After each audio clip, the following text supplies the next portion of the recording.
Yeah, my name's Professor Charles Spence from the Cross-Modal Research Lab here in Oxford, about 5 minutes from the exam schools, and together with Clemens Knoffel, Lemons to most of you.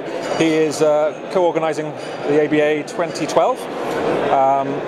So I've been at the meeting 2 or 3 years ago in Hamburg, and it's very nice to bring the meeting here to Oxford, just because of the environment helps to cement the links between the creative side of audio branding, soundscape design with the scientific side, and having it here in Oxford University is a great way to do that.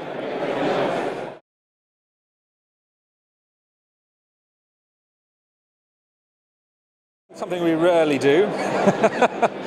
But so designing for consumers, yes, but it came up in the questions before the break about don't necessarily trust what your consumers say. And if that's the case, and I generally sort of endorse that, then maybe you could say listening to your consumers, but it doesn't necessarily mean listening to what they say, but how they respond, or finding other ways of measurement of perception and behaviour.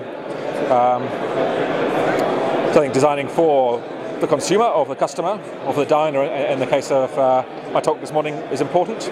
But we use a variety of neuroscience techniques that don't rely on subjective report in order to try and get a better measure of what's working and what's not, what kind of sounds match particular tastes, flavours or smells or brands, and which ones don't. And we saw one nice example already from a paper that just came out from Gregory Burns and colleagues, showing in one limited case at least how brain scanning could provide a better index or metric of people's liking of, I think it was downloaded tunes, than their subjective report, than what the listener says. I guess it's probably one of the only events for audio branding, so lots of stuff on branding, visual branding of course. Not much yet on olfactory or tactile branding, but going beyond the visual, this is probably the foremost event for that.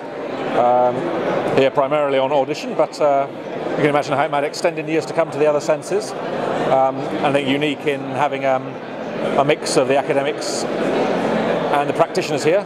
Normally you get events that are one thing or the other, pure science or just pure practice. And I can really sort of trace back a lot of the work in our lab, the Cross-Modal Research Lab, together with people like Condiment Junkie, that's really sprung out of this kind of meeting 2 years ago, and they're now doing a lot more kind of collaborative research with industry, and this is kind of the perfect venue to sort of foster that collaboration where each party, the scientists and the practitioners, have got something to bring, but also something to offer in terms of trying out some of the scientific insights in the real world, or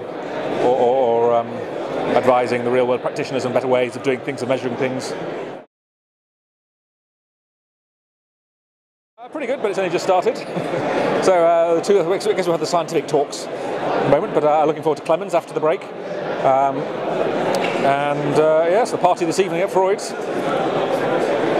should be fun. I can still remember the last one with pianists and music composers playing on the piano in the bar after the event, and a lot of weird and wacky people around, some of whom I can't see yet, but I imagine they're maybe there somewhere. So.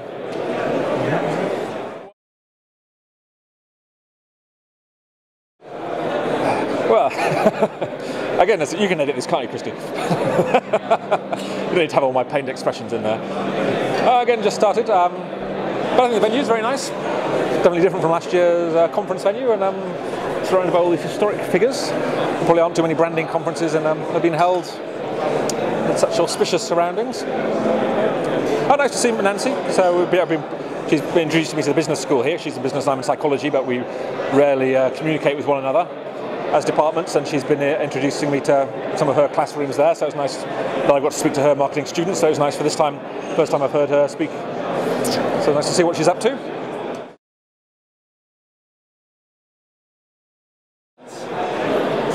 Well.